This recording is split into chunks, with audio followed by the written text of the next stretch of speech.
What's up, you guys? Teller checking in for the prop edition for UFC 306. I'm finally getting my strength back. If you guys have been keeping up with me, you guys know I've been a little under the weather, had a mean stomach bug, then went into a head cold. As you guys can tell, I'm still a little nasally, but I do have my strength coming back. I'll be fully ready to go for tomorrow's card. I'm very excited for it. Did you guys catch the press conference that took place yesterday? Gotta mention my boy, Sleepy Boy Rodriguez. I thought he stole the show. I want to know your guys' thoughts. Did you like the energy that he brought to the press conference? It's interesting because going into this card, that was one of the fights that people were probably scratching their heads about. That fight really didn't stand out on paper. Ode Osborne's been losing quite a bit of fights. Rodriguez hasn't really established himself, but now that's a fight that I would argue is just about as exciting as any fight on this card, and that's kicking off the main card. So I want to know your guys' thoughts there.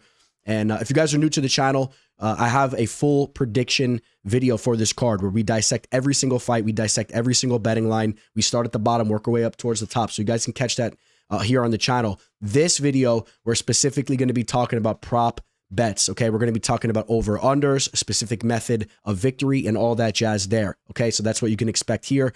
Please like this video if you guys like this kind of content, so I know that you want to see more of this type of content. And please subscribe if you're new. We're just about to hit that 10K mark. And, I'll let you guys know right now. I did say that if we hit the 10,000 subscriber mark, I was going to give another free play, which you guys know we've been on absolute fire with the free plays, okay? All the free plays I've been giving you guys, the Ilya Toporias, the Dricus Duplessis, these underdog free plays that I've been giving you guys have all been cashing.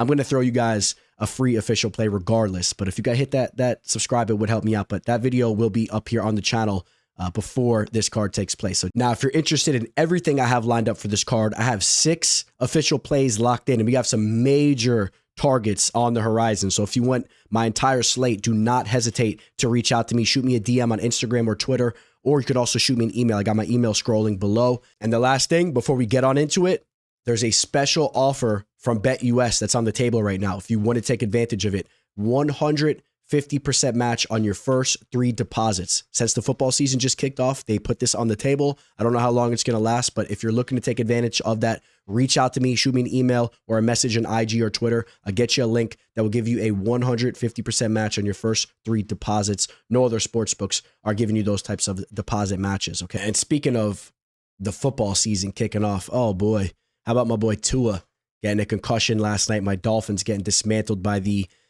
rivals, the division rivals. It was a brutal night for me. For all you football fans, maybe you guys can send me some sympathy there. But also, if any of you guys are betting on other types of sports, you could reach out to me as well. I specialize in the NFL, college football, and the MLB, besides just MMA. Of course, MMA is my main specialty. The teller. So the first fight I want to talk about is indeed the first fight of the event. It's Chiwiwi time. Raul Rosas Jr., the youngster, is taking on Aoriqileng Aoriqileng. Raul Rosas Jr., just 19 years old. He's really starting to get some momentum behind him. He's coming in off 2 finishes in a row. Had a knockout and then a submission. The knockout was big for him, okay? The UFC really grooming him the right way, giving him a lower level fighter in Terrence Mitchell, but starting to get him to believe in his striking ability as well. He's very aggressive on the feet, has to refine some things technically, but I think with time, you'll start to see some more KOs and TKOs come from him. You may see some of them down on the mat, but I do think that he'll start to evolve rapidly. At just 19 years old, he's physically maturing right in front of our eyes. On the other hand, Aoriqileng Aoriqileng is a fighter that I do have some question marks in regards to his heart and his chin. You take a look at his last 3 fights. He was knocked out against Aman Sahabi in the first round in just over a minute.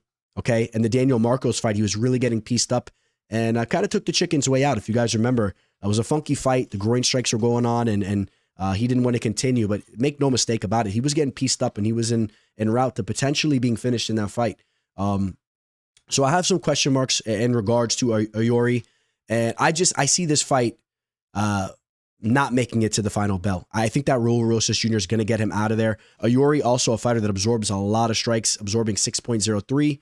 Raul just landing 1.12 strikes on the feet, and that's due to the fact that he has such a grappling heavy attack. But if he gets Aoriqileng down in the mat, there will be some opportunity for him to potentially flatten him out, ground and pound him. I think that the KO TKO is somewhat live, especially when you take a look at I think there's some value there, especially when you take a look at some of the lines that are out there. So let's start there. Right now, you can catch Raul Rosas Jr.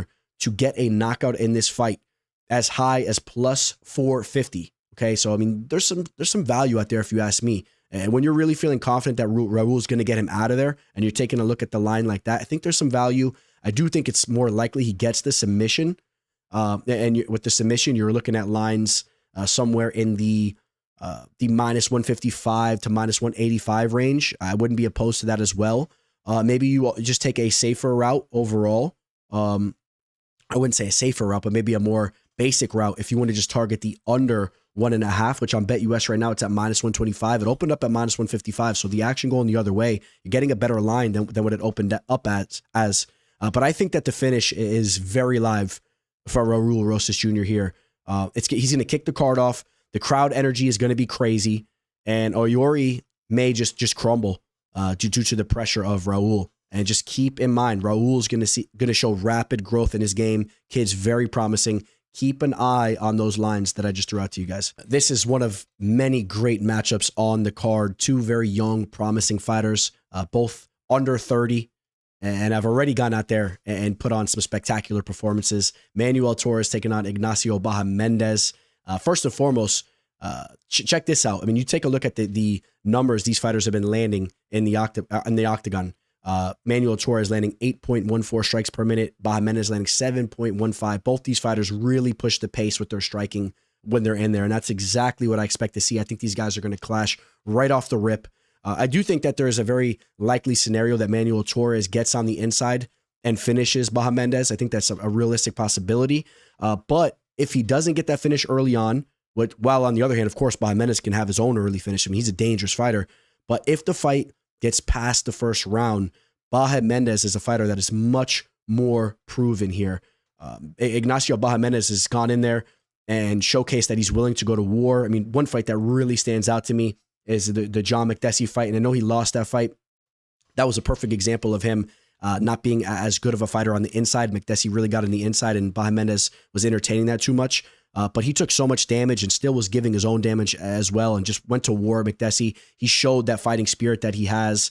And, the loss to Ludovic Klein, one of the more dangerous fighters in the division, still made it to that final bell. I think you could really say Bahamondes is a proven fighter with his durability. He's never been knocked out. Now, you could say the same thing for Manuel Torres as far as his durability goes. He's never been finished thus far in 17 professional fights, but it's still a little bit of a different tale when you dive into it. Manuel Torres, in my opinion, has fought lower level competition. When you take a look at his UFC fights, Chris Duncan, Nicholas Mota, and Frank Camacho, not nearly as high on those fighters as some of the opposition that Bahamondes has been in there with. Besides that, the main thing that stands out to me is the fact that he's only left the first round one time in his professional career. Okay, and that was back in 2018 against a low-level Enrique Gonzalez. Okay, he's been finished twice via submission, but never been knocked out. I do believe he's probably a durable fighter and can take some real shots to the chin. But what is he going to look like cardio-wise, or what is he going to look like when things really get grimy in there, when it's an absolute war and they're bloodied up? And you have to understand that Ignacio Bahamondes is a very dangerous striker. Okay, he has some of the most flashiest and highlight reel knockouts that we've ever seen in the cage. If you want to run that Roosevelt Roberts KO back, if you guys forgot about that one with the spinning wheel kick. Bahamondes is a career mixed martial artist. There's pictures of him coming out the womb wearing he was wearing some type of gi, but some type of martial arts gi, but he comes from a kickboxing base. Okay, he's a dangerous striker. His father was a boxer, a kickboxer out of Chile, I believe, and he's dangerous, man. And when this fight gets to the second and third rounds, Manuel Torres, if it gets there, Manuel Torres will be in a completely different world than he's ever been in before. So I think that you need to take a look at Ignacio Bahamondes to get a KO in this fight, because he's going to be dangerous early on, but he'll be dangerous specifically in the second and third round for Torres, okay? Right now, you can get Bahamondes to get a TKO in this fight right around plus 210, right around plus 200. You're getting 2-to-1 odds there. I don't really see this fight going to the judges' scorecards. I know neither man has been finished, but I don't know, man. I think that they're both just so dangerous, and I think that the danger they present kind of trumps the durability that they've shown, right? They're both tough, but I think that they're just so much more dangerous. And I think they're going to clash. And then that mixed in with Torres never really going to those late rounds. I'm sensing a finish. And look, I like Bahamondes to get that KO/TKO maybe in the second or third rounds. And obviously he's live in the first round as well. But to play devil's advocate, let me just reiterate, Manuel Torres is a very dangerous fighter. All right, he's proven to be a very dangerous fighter as well. He's extremely live to get that knockout on Bahamondes in the first round. I mean, that's what he's been doing. He's been going out there finishing dudes left and right in the first round. So he may go out there and get that first round finish as well. So the under 1.5 is something that you might want to take a look at. It's at pick 'em odds right now on BetUS at -115. I like that. But I also like the Bahamondes to get a KO/TKO at 2-1 odds if he can just survive that first round and push Manuel Torres into the deep waters. I like both those targets there. And then I got one more for you guys. I think this is a good one here. On Instagram this week, I posed the question. If you guys want to comment under this video, I would be very intrigued to see your guys' answers. Who is the brightest young fighter on this card? Who has the most potential out of these 4 young fighters that are on this card that are 25 and younger? You got Daniel Zellhuber, who we're going to be talking about right here. Besides that, I mentioned Joshua Van, Yasmin Jergi, and of course, Raul Rosas Jr. Okay, all those fighters 25 and younger, very young. And I'm curious, who do you think has the most potential to make a run at the title? Who will have the most established and the most prosperous UFC careers? I would really love to know your guys' answer there.